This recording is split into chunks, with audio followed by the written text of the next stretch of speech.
Assalamualaikum warahmatullahi wabarakatuh. Pada segmen dongeng digital,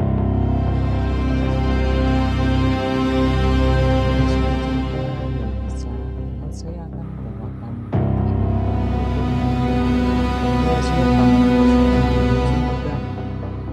kenapa bau minyak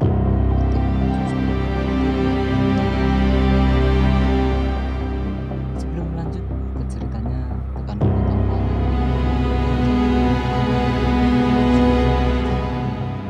nyalakan juga lonceng dan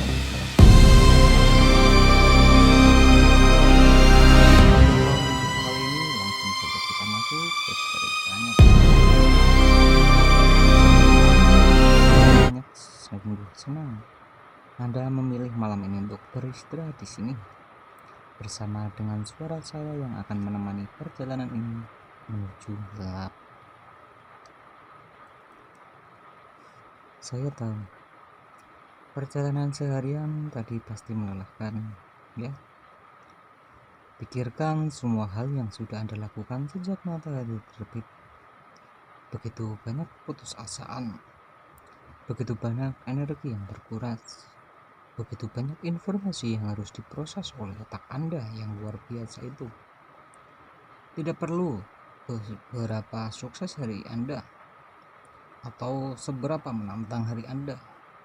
Satu hal yang pasti, sekarang adalah waktunya untuk berhenti. Tarik nafas sebentar, lembut sekali, hembuskan, rasakan. Ada sebuah jeda di antara nafas Anda, sebuah keheningan kecil di antara tarikan dan hembusan. Mari kita tinggal sedikit lebih lama di keheningan itu. Sekarang perlahan-lahan pindahkan semua perhatian Anda dari hal-hal di luar, dari layar ponsel, dari deadline, dari semua janji, menuju ke dalam diri Anda sendiri. Coba pejamkan mata Anda sekarang. Pejamkan dengan sangat santai. Jika mata Anda terasa berat, biarkan, jangan dilawan. Biarkan kelopak mata Anda saling menyentuh, seolah dua lembar kertas yang bertemu. Santai. Mari kita fokus pada nafas. Nafas yang kita ambil setiap saat, tapi jarang kita sadari betapa menenangkannya.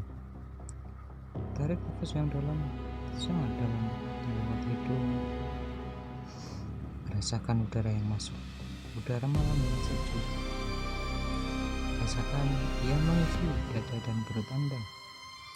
Tahan sebentar, lalu hembuskan perlahan-lahan, sangat pelan, seolah Anda sedang meniup lilin dari jarak jauh.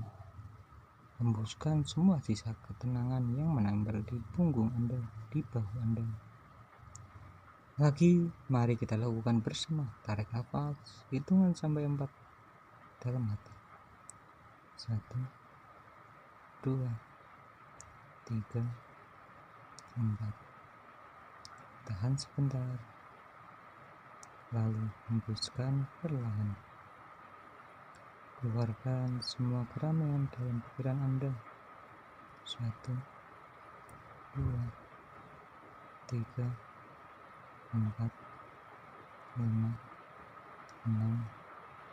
Hembuskan lebih panjang dari tarikan Anda.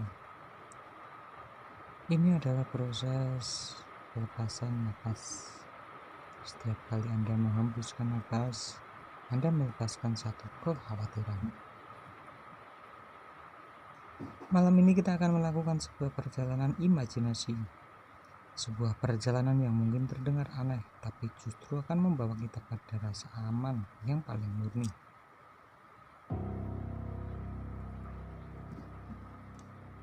Kita akan mengunjungi sebuah tempat yang seharusnya terasa sedikit menakutkan, tapi justru menyimpan rahasia tidur paling enak yang pernah ada. Kita akan berjalan ke kamar kosong di ujung gang. Saya tahu kata kamar kosong dan ujung gang mungkin memicu sedikit keraguan di hati Anda. Bukankah tempat-tempat seperti itu justru memicu rasa cemas, rasa penasaran yang membuat kita terjaga? Bukankah seharusnya kamar tidur kita penuh dengan hal-hal yang familiar dan nyaman? Mungkin iya, tapi malam ini kita berbeda. Kita akan menggunakan rasa penasaran itu sebagai jembatan, bukan sebagai penghalang. Kamar kosong ini adalah sebuah metaforsa. Ia adalah simbol dari kekosongan pikiran yang kita butuhkan saat ini. Ia adalah ruangan yang sudah dibersihkan dari segala macam distraksi, dari segala macam kenangan yang mengganggu, dari semua perabotan yang mengingatkan kita pada tugas di luar, dingin, sepi yang menenangkan. Coba bayangkan kamar tidur Anda sekarang, penuh dengan tumpukan buku, jarak-jarak ponsel, baju yang belum dilipat, atau yang lain. Semua itu adalah pengingat. Kamar kosong tidak memiliki pengingat. Ia hanya menawarkan ruang untuk bernapas, ruang untuk tidak memikirkan apa-apa. Dan di balik keheningan yang sedikit misterius ini tersimpan sebuah rahasia yang jauh lebih kuat dari horor. Rahasia itu adalah alasan kenapa kamar yang kosong dan dingin ini justru terasa hangat dan paling aman di seluruh dunia.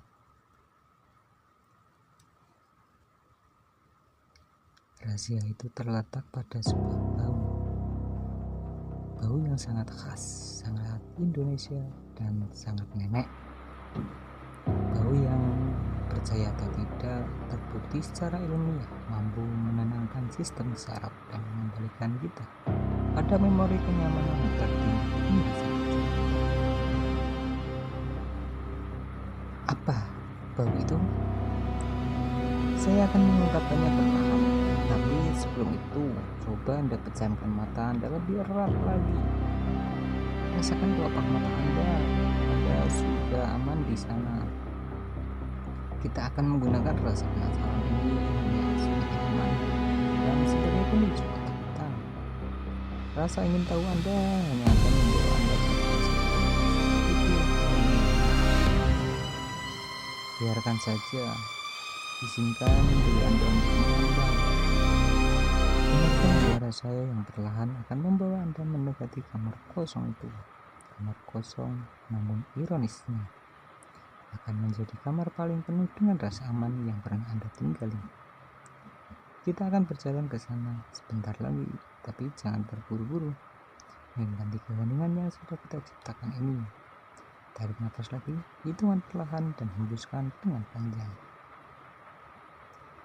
Anda sudah di ambang pelepasan. Anda sudah siap untuk menerima rahasia ini, dan rahasia ini adalah minyak kayu putih.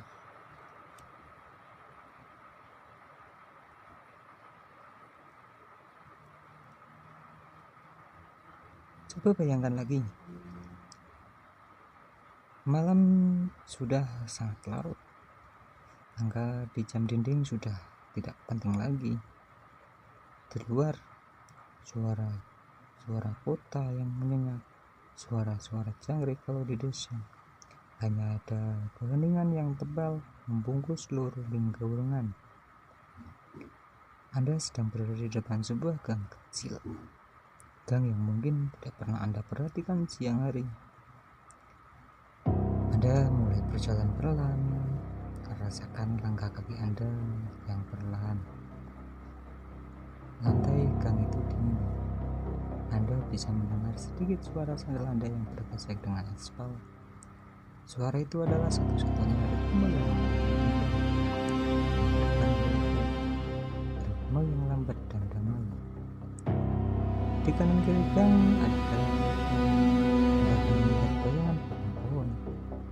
Di siang hari mereka biasa saja, tapi di malam hari mereka menciptakan bentuk-bentuk yang unik.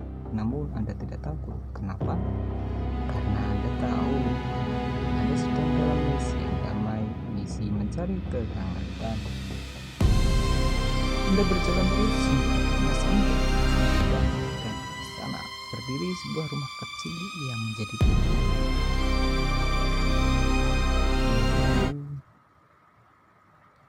Rumah itu kelihatannya sudah lama sekali tidak disentuh. Catnya pudar, warnanya seperti debu yang menempel. Jendelanya tertutup rapat oleh tirai kain yang sudah usang. Di sekeliling rumah ada pagar kayu kecil, sebagian sudah lapuk. Anda bisa mendengar suara angin sepoi-sepoi yang sangat pelan menggerakkan dedaunan kering di halaman rumah. Hanya suara alam yang tenang. Amati rumah itu. Rumah itu tidak punya wajah yang menakutkan, justru punya wajah yang lelah. Lelah setelah menyimpan banyak cerita dan kini hanya mengingat kedamaian. Sekarang kita akan masuk. Anda membuka gerbang kayu kecil itu perlahan. Tidak ada suara engsel yang berderit, semuanya sunyi. Anda pun berjalan melewati halaman, rumputnya sudah tumbuh liar, tapi udaranya bersih dan sejuk. Anda mendekati pintu itu terbuat dari kayu tebal. Anda mendorongnya perlahan, tidak perlu takut dan tergesa-gesa. Pintu itu terbuka tanpa suara dan Anda melangkah masuk.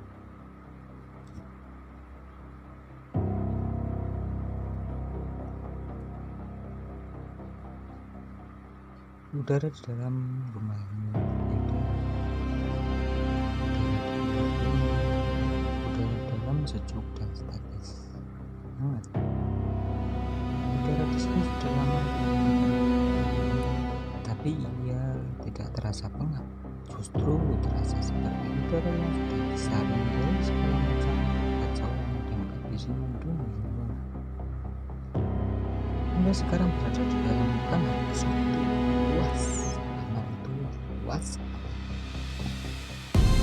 Pintunya berwarna merah biru dan atau krem yang tidak pudar. Lantai yang terbuat dari kayu tembok yang licin, tidak ada perabotan, benar-benar kosong. Tidak ada sofa untuk diduduki, tidak ada rak buku yang penuh dengan tugas, tidak ada cermin untuk memantulkan wajah lelah kita. Tidak ada apa-apa, hanya ruangan, keheningan, dan Anda sendiri. Disinilah letak keajaiban.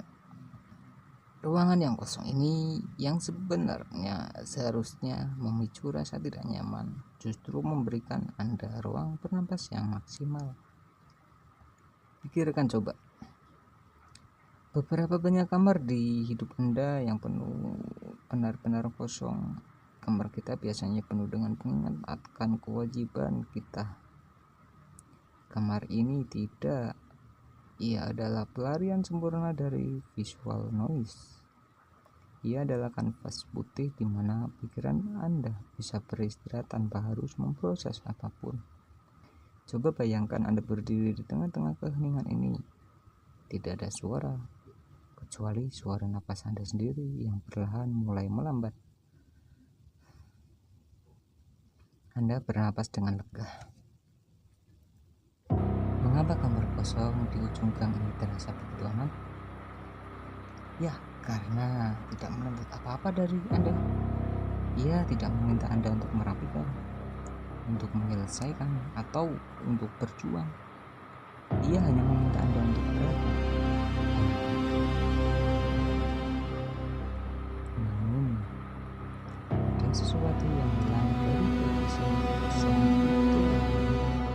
Keheningan itu memang melegakan, tapi ada sesuatu yang lebih penting yang tersembunyi.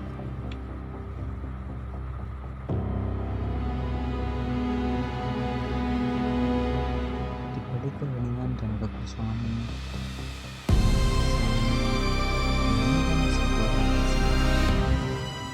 rahasia yang tidak bisa dilihat, tidak bisa disentuh. Rahasia yang kita akan temukan di fase ini adalah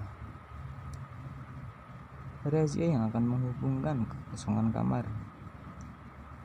dengan kenangan masa kecil Anda yang paling aman. Kenangan yang membuat Anda tahu bahwa meskipun sendirian, Anda tidak benar-benar sendiri. Bau apakah itu? Bau yang akan menghilangkan semua kecemasan Anda seketika. dan menggantikan dengan rasa kantuk yang damai.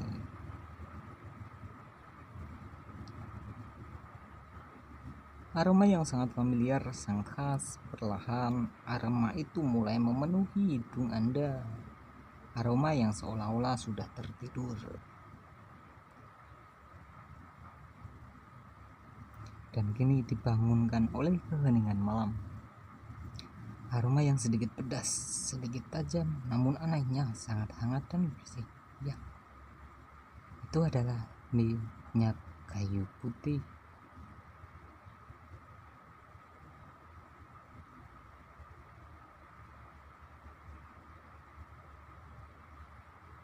Seketika aroma ini melakukan sesuatu yang sangat ajaib pada memori Anda. Ia tidak membuat pikiran Anda, melainkan membuat Anda merasa. Ia merobohkan sekarang penuh cemas. Anda kembali ke satu tempat dan satu perasaan yang sama.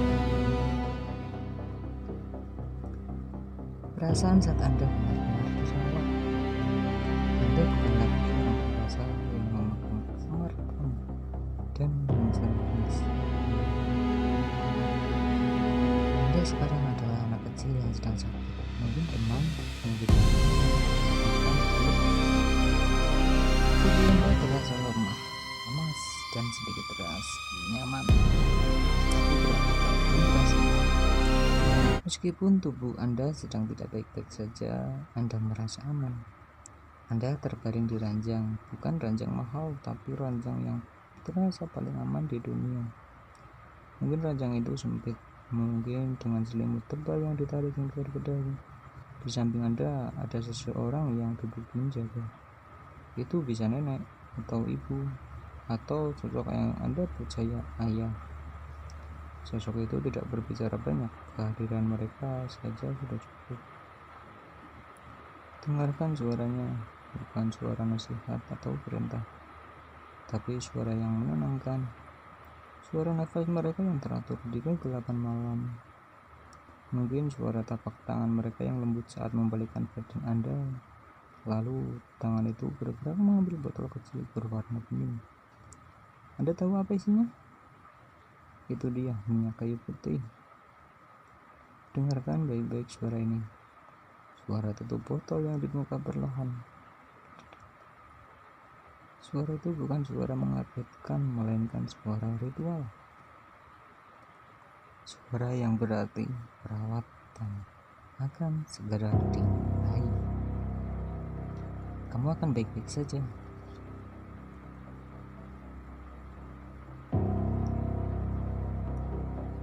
Nenek atau ibu meneteskan seberapa tetes minyak ke telapak tangan mereka. Minyaknya kental. Anda bisa mendengar suara kecil saat minyak itu digosok di antara dua telapak tangan.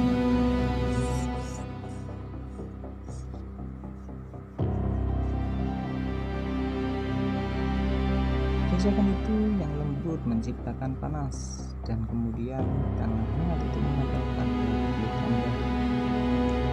Rasakan sensasinya sekarang. Imajinasi Anda. Itu digalirkan perlahan di dada Anda. Bukan gosokan yang keras, tapi gosokan yang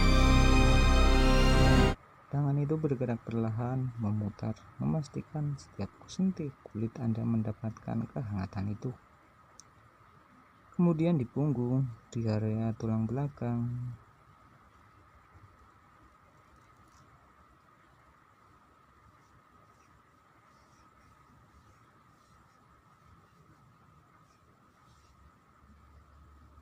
Kehangatan itu bukan hanya dari minyak. Kehangatan itu adalah transmisi cinta dan perhatian. Aroma pedasnya yang mentol menembus hidung Anda, membersihkan semua sumbatan di dada, membuat Anda menarik napas paling lega yang pernah Anda rasakan. Di momen ini, segala kekhawatiran tentang sekolah, tentang tugas, tentang teman, semuanya hilang. Anda tidak perlu khawatir tentang apapun. Tugas Anda hanyalah sembuh dan tidur. Semua tanggung jawab dan kecemasan diambil oleh tangan hangat yang membaluri minyak itu. Inilah rahasia kamar kosong di ujung gang, sahabat minyak. Kamar itu terasa aman, bukan karena dinginnya kuat, tapi karena ia menjadi wadah yang sempurna untuk memanggil kembali perasaan dilindungi secara total. Bau minyak kayu putih adalah kunci menuju memori Anda saat paling tenang dan paling aman. Ini adalah kehangatan yang kita rindukan, kehangatan yang membuat kita berlalu, apa yang menjadi sekarang. Anda tidak lagi di kamar kosong. Anda berada di masa lalu terlindungi sepenuhnya.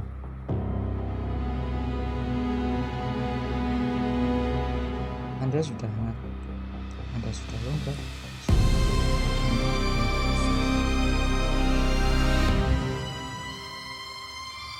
kita sudah menyelesaikan tugas kita malam ini.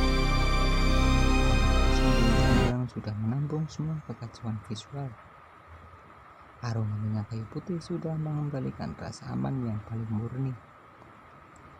Anda tidak perlu lagi memegang teguh apapun. Biarkan pikiran Anda menjadi seperti langit malam yang luas dan gelap. Tidak ada awan, hanya ada ruangan yang hampa dan tenang. Jika ada satu atau dua pikiran yang mencoba kembali, tak apa, jangan dilawan. Cukup kenali pikiran itu dan bayangkan ia adalah asap tipis dari uap minyak kayu putih yang baru saja dioleskan. Asap itu naik perlahan dan menghilang ke langit malam. Pikiran itu sudah pergi, kekhawatiran itu sudah hilang. Tugas Anda sekarang hanya diam. Pikiran itu sudah pergi, kekhawatiran itu sudah hilang. Tugas Anda sekarang hanyalah diam. Diam, biarkan, lepaskan. Anda sudah lelah. Anda berhak istirahat. Biarkan diri Anda tenggelam lebih dalam ke kasur yang memeluk Anda. Rasakan betapa nyamannya posisi Anda sekarang. Anda tidak perlu bergerak, Anda tidak perlu berputar menjadi posisi. Posisi Anda saat ini adalah posisi yang paling aman.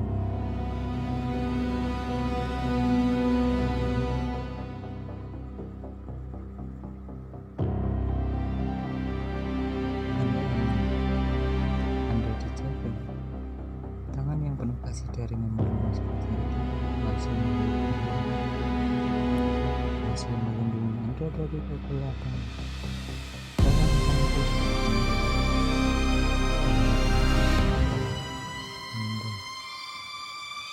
Ambil nafas terakhir ketika Anda mengembuskannya. Bayangkan Anda sedang mematikan semua lampu di kepala Anda satu persatu. Satu mati, dua mati, mati, gelap, tenang. Anda sudah diambang kelepasan. Jangan coba-coba untuk bertahan. Jangan coba-coba untuk membuka mata. Biarkan kelopak Anda menjadi sangat berat, seolah diletakkan oleh minyak kayu putih yang kental. Tidurlah, tidurlah, tidurlah, tidurlah, tidurlah, sahabat. Lepaskan semua.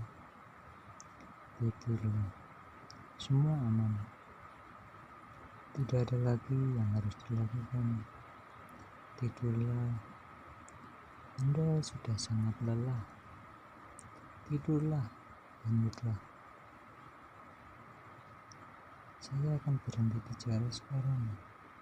Saya akan meninggalkan Anda sendirian, ditemani oleh kehangatan yang paling jujur ini. Biarkan suara-suara ambien malam ini menjadi obat terakhir yang menidurkan Anda. Anda tidur. Terima kasih buat semuanya yang sudah mendengarkan cerita kali ini. Jangan lupa subscribe supaya kamu tidak ketinggalan cerita terbaru setiap hari. Sehat selalu, panjang umur, dan lancar rezeki. Buat kamu yang punya cerita atau pengalaman pribadi, jangan lupa untuk ceritakan. Mungkin bisa mengulang lagi episode berikutnya.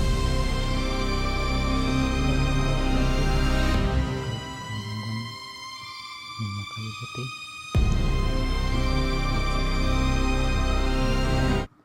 Assalamualaikum warahmatullahi wabarakatuh. Assalamualaikum warahmatullahi wabarakatuh. Kembali lagi di channel Rohim Production pada segmen kisah pengantar tidur. Ada sebuah cerita dan kisah yang akan saya bawakan kali ini. Sebuah kisah yang berjudul Kisah Putri Malu. Kisah Putri Seruni dan Tanaman yang Pemalu. Sebelum kita lanjut ke ceritanya, tekan dulu tombol like video ini dan jangan lupa tekan juga tombol subscribe channel ini. Nyalakan juga lonceng dan notifikasinya agar tidak ketinggalan cerita-cerita dan seperti apa untuk kisah kali ini. Langsung saja kita masuk ke ceritanya.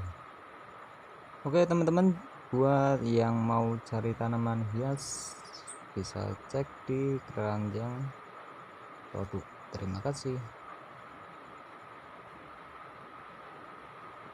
Langsung kita masuk ke ceritanya.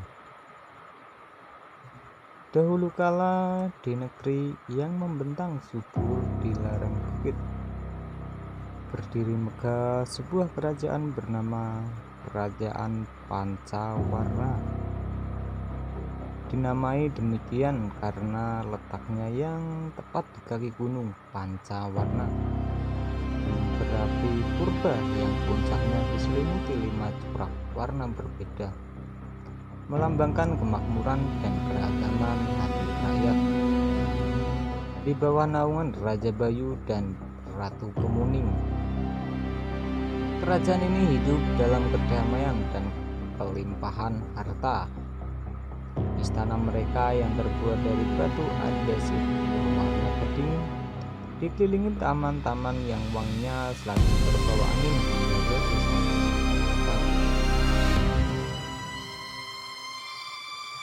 Di tengah segala kemegahan ini, lahirlah Putri Seruni, satu-satunya permata kerajaan.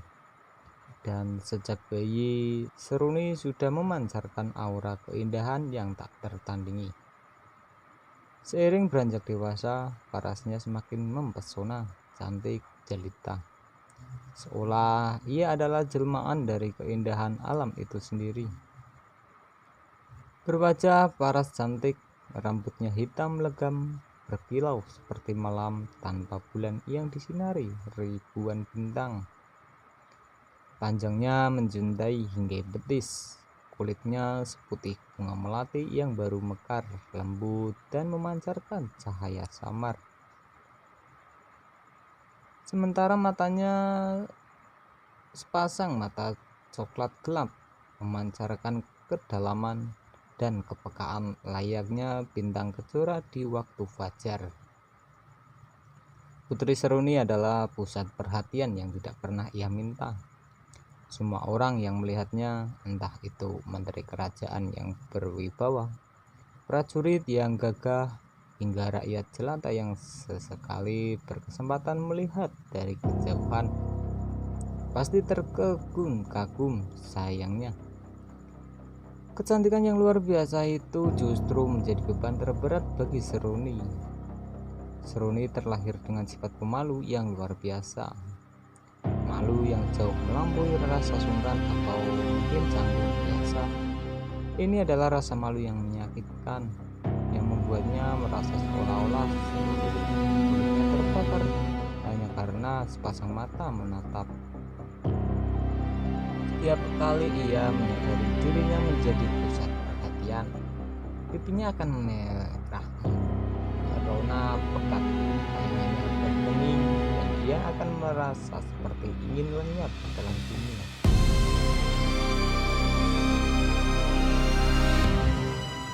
Rasa malu itu manifestasikan diri dalam berbagai kebiasaan yang membuatnya mendapat julukan yang melekat, Putri Malu. Pernah suatu ketika saat usianya menginjak 10 tahun, Raja Bayu mengadakan pesta besar untuk memperingati hari kelahirannya. Semua duta besar dari kerajaan sahabat hadir, ingin melihat langsung keindahan sang putri yang tersohor itu. Ketika tiba saatnya, Seruni harus turun dari singgasana untuk menyapa para tamu. Langkahnya mendadak terasa lumpuh, telinga kecilnya menggenggam erat gaun sutranya, dan ia mulai terengah-engah. Di hadapan para ratusan pasang mata, Seruni tiba-tiba berbalik dan lari secepat kilat. Ia bersembunyi di balik sebuah pohon beringin tua di taman, mendengkap lututnya dan menangis terseduh-seduh selama berjam-jam. Ini membuat sang raja dan ratu harus menjemputnya dan meminta maaf atas insiden tersebut kepada para tamu. Insiden itu menimbulkan gosip di kalangan diplomat, yang sebagian mengira sang putri sakit atau bahkan sombong. Pelayan istana pun sudah paham.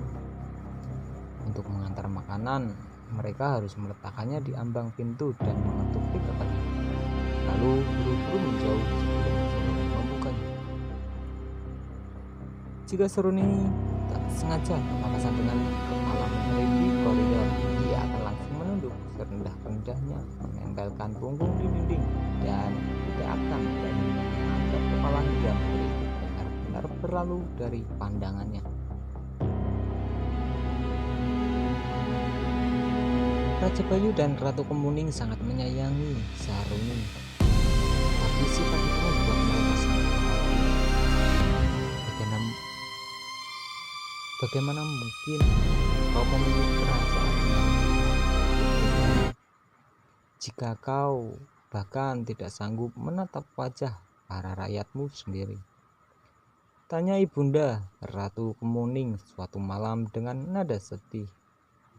Raja Bayu yang gagah dan bijaksana mencoba berbagai cara mendatangkan guru vokal agar Seruni berani berbicara di depan umum, menyewa penari agar ia belajar menggerakkan tubuh dengan percaya diri, hingga memanggil tabib spiritual. Namun semua upaya itu gagal. Rasa malu itu sudah menyatu dengan dirinya menjadi benteng tak terlihat yang memisahkan dari dunia luar. Karena tidak bisa berinteraksi dengan manusia, Seruni menciptakan dunianya sendiri. Ia pun menghabiskan sebagian besar waktunya di Pavilion Anggrek, sebuah bangunan tersembunyi yang jauh di sudut taman istana. Di sana, ia harus ditemani oleh bunga-bunga yang bermekaran dan serangga-serangga kecil. Di dalam kesendirian, Seruni bukanlah putri yang tak berguna. Ia adalah seorang pengamat yang ulung karena ia tidak pernah berbicara. Seruni menghabiskan waktu dengan mendengarkan. Ia bisa mendengarkan bisikan angin yang membawa aroma tanah kering di musim kemarau. Lalu ia melihat perubahan warna daun yang rapuh, dan juga ia merasakan getaran kegelisahan pada langkah pelayan yang kelelahan. Hati Seruni luar biasa sensitif dan empati. Ia merasakan penderitaan yang jauh lebih dalam daripada orang lain yang berani berbicara lantang sekalipun. Ia memahami bahwa di balik senyum para rakyat tersembunyi kekhawatiran yang mendalam. Rasa malu Seruni bukanlah kemaluan, itu adalah kepekaan yang luar biasa, terlalu besar. sebuah jiwa yang terlalu murni untuk menghadapi kekerasan begitu dunia. Ironisnya, karena rasa malunya, ia tak pernah tahu bahwa krisis yang akan datang akan menuntut keberanian yang jauh lebih besar daripada sekedar menatap mata.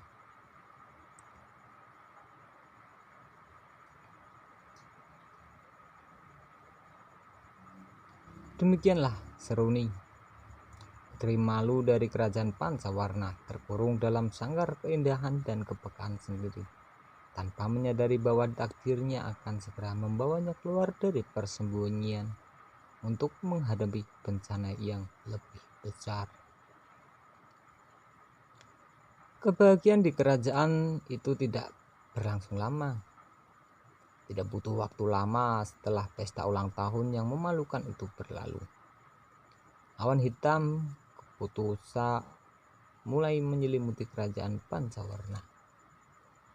Awalnya itu hanyalah gerimis yang enggan datang di awal musim kemarau, namun hari berganti minggu, minggu berganti bulan, dan langit tetap bersih tanpa setetes air pun.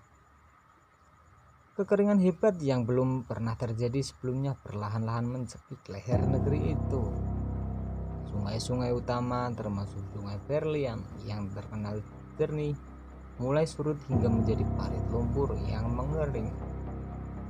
Danau-danau tempat penduduk biasa mengambil air minum berubah menjadi cekungan luas yang kemudian bertahan.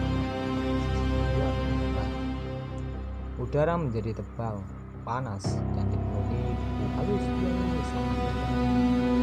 5 corak gunung warna Pancawarna yang melambangkan kemakmuran kini tampak pudar, seolah-olah alam sendiri bersedih. Hijau pepohonan berubah menjadi coklat rusam, mekar bunga-bunga liar menjadi abu-abu layu, dan biru langit akan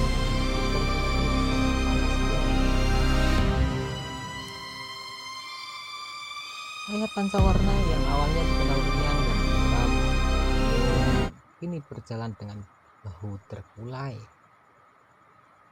Pasar-pasar yang biasanya ramai dengan tawar-menawar kini sunyi, hanya menyisakan keranjang-keranjang kosong dan tatapan mata yang dipenuhi kekosongan. Tanaman-tanaman pangan mati di ladang, biji-bijian yang ditanam dengan susah payah mengering sebelum sempat berbuah.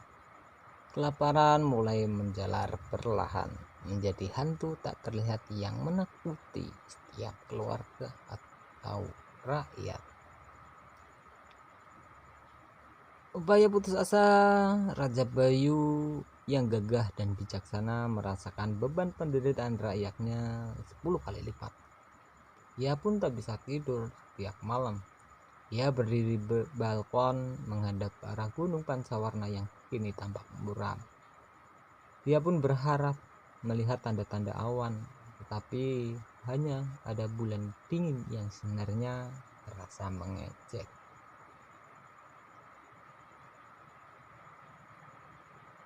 Raja pun mengarahkan segala daya upaya. Ia mengirim utusan ke tempat penjuru mata angin, memohon bantuan dari kerajaan tetangga, bahkan kerajaan yang dulunya adalah rival utama. Utusan kembali membawa tangan kosong. Beberapa kerajaan tetangga juga mengalami hal serupa. Sementara yang lain menolak membantu, takut sumber daya mereka terkuras. Raja Bayu yang kemudian memerintahkan pembangunan sumur-sumur yang terdalam. Tetapi air di bawah tanah pun seolah menghilang, hanya menyisakan batu dan pasir. Dalam keputusasaan, sang raja mengumumkan dekret yang mengguncang seluruh negeri. Siapapun yang berhasil membawa solusi untuk kekeringan ini akan mendapat imbalan besar. Dan mungkin setengah dari kejayaan kerajaan, dan jika ia seorang pemuda, ia akan dipertimbangkan untuk putri Seruni. Sebuah janji yang menunjukkan betapa putus asanya Raja Bayu, karena ia tahu Seruni pasti akan pingsan jika harus dinikahi seorang orang asing. Banjir harapan palsu dekret itu menarik perhatian banyak orang, memicu serbuan para pencari.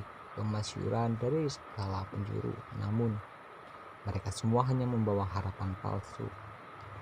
Untuk pertama datanglah penyihir angin dari utara, seorang pria sombong dengan jubah biru tua. Ia berjanji akan memanggil badai terkuat setelah melakukan ritual selama 3 hari 3 malam di puncak bukit. Ia berhasil memanggil awan. Sayangnya awan itu bukanlah awan hujan, melainkan gumpalan debu gurun raksasa yang dibawa angin kencang, menutupi matahari dan memperburuk kondisi pernapasan rakyat. Penyihir itu pun diusir dengan segera. Kemudian muncul saudagar hujan, seorang pedagang licik dari seberang lautan. Ia datang membawa botol-botol kecil berisi cairan bening yang ia sebut air kehidupan. Ia menjualnya dengan harga yang sangat mahal kepada bangsawan yang kaya raya, menjanjikan bahwa 1 tetes di sumur mereka akan mendapatkan hujan dalam semalam. Namun setelah botol-botol itu habis terjual, yang datang hanyalah keheningan. Cairan bening itu ternyata hanya air tawar biasa yang diambil dari laut yang dicampur sedikit garam agar terlihat seperti air suci. Saudagar itu ditangkap, tetapi uang rakyat sudah hilang. Yang terakhir, raja memanggil tabib bintang dari pegunungan timur. Tabib itu menyatakan bahwa kekeringan adalah hukuman ilahi karena yang tak selaras. Dia menuntut pengorbanan yang sangat mahal, seperti emas murni dalam upacara 3 hari tanpa tidur. Raja Bayu yang mendengarkan itu meskipun berat hati hampir saja setuju, tetapi Ratu Kemuning menahannya. Kita tidak bisa membuang kekayaan terakhir kita untuk janji kosong lagi, suamiku, bisik ratu. Raja Bayu akhirnya setuju, tetapi keputusasaan sudah mencapai titik tertinggi. Kerajaan itu kini tidak hanya kering secara fisik, tetapi juga kering dari harapan. Kesedihan Putri Seruni di paviliun anggrek. Seruni tidak melihat semua hiruk-pikuk kedatangan para penipu itu, tetapi ia mendengar segalanya. Karena kepekaan yang luar biasa, Seruni bisa mendengar getaran kesedihan. Ia mendengar langkah kaki pelayan yang kini lebih lambat dan berat karena kelelahan dan rasa lapar. Ia mendengar tangisan tersembunyi di balik para ibu di malam hari, meratapi nasib anak-anak mereka, dan bahkan mendengar suara patahan ranting pohon anggrek favorit yang kini mengering. Setiap suara itu menusuk hati Seruni. Ia merasa dirinya adalah putri yang tidak berguna.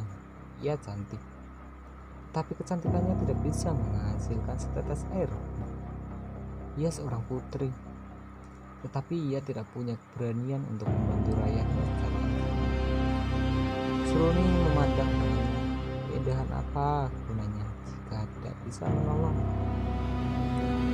Umumnya dia mungkin menjadi kata-kata terpanjang yang pernah ia ucapkan dalam beberapa bulan terakhir. Rasa malu karena itu ini bercampur, mendorongnya pada keputusasaan drastis. Ia tahu raja telah kehabisan akal dan rakyatnya tidak bisa menunggu lebih lama. Pada malam itu Seruni memutuskan bahwa benteng rasa malunya harus dirobohkan, bukan dengan menghadapi manusia, tapi dengan menghadap yang lebih besar dari manusia. Ia ingat kisah-kisah lama tentang mata air suci Dewi Alam. Meskipun takut karena hutan adalah tempat yang penuh mata-mata dan bahaya, ia memilih untuk pergi.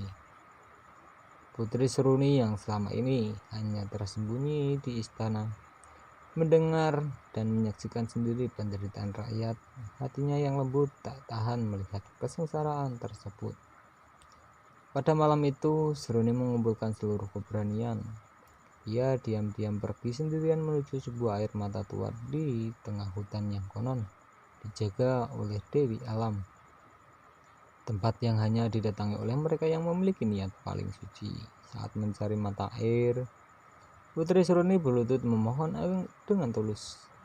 Ia tidak meminta kembalinya kemewahan, ia hanya berdoa, "Wahai Dewi Alam yang agung, aku mohon, pulihkanlah tanah ini, ambil saja segala keindahan yang kumiliki, asalkan rakyatku tidak lagi menderita." Doa tulus dari hati yang bersih itu didengar. Tiba-tiba, mata air tua itu memancarkan cahaya hijau terang dan Dewi Alam menampakkan diri di hadapan Putri Seruni. "Putri Seruni," kata Dewi Alam dengan suara lembut, "keindahan tidak terletak pada wajahmu, tetapi pada hati tulusmu. Karena kerelaanmu berkorban, aku akan mengabulkan permintaanmu." Dewi Alam menyentuh Putri Seruni.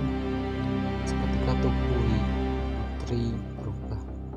Ia tidak menghilang, melainkan menyusut dan wajahnya yang indah berubah menjadi daun-daun kecil yang menyebar di atas tanah. Ia telah diubah menjadi tanaman kecil, rendah hati, dan menyebar di mana-mana. Namun Dewi Alam bisa dengan satu sifat yang sang putri, rasa malu yang luar biasa, dengan berfirman, "Setiap kali ada yang menyentuhmu atau terlalu dekat, kau akan menutup diri. Itulah caramu melindungi keindahan hatimu dari pandangan dunia." Berkat ketulusan sang putri, hadiah kerendahan hati, keesokan harinya air mulai mengalir deras dari mata air yang baru. Tanah kembali subur dan di mana-mana tumbuh tanaman kecil berdaun hijau yang unik. Setiap kali disentuh, daun-daun itu akan melipat layu, seolah-olah tanaman itu sedang tersipu malu, persis seperti Putri Seruni. Kekeringan pun berakhir. Rakyat kerajaan yang gembira kemudian menanam tanaman itu, Putri Malu, sebagai pengingat abadi akan keindahan dan kerendahan hati sang putri yang rela berkorban, mengorbankan dirinya demi kesejahteraan mereka, kemakmuran rakyatnya. Tanaman itu pun menjadi simbol bahwa kebaikan hati sejati seringkali datang dari tempat yang paling tersembunyi dan sederhana. Terima kasih buat semuanya yang sudah mendengarkan cerita asal-usul putri. Mungkin teman-teman punya versinya sendiri-sendiri. Istirahat dan jangan lupa subscribe, like, komen, dan cerita terbaru setiap harinya. Saya selalu doakan buat semuanya semoga sehat walafiat, panjang umur, dan dilancarkan rezekinya. Jika kamu punya pengalaman pribadi atau cerita-cerita unik lainnya, jangan ragu tulis di kolom komentar. Mungkin kisahmu akan kami angkat di episode berikutnya. Terima kasih semuanya. Selamat istirahat. Assalamualaikum warahmatullahi wabarakatuh.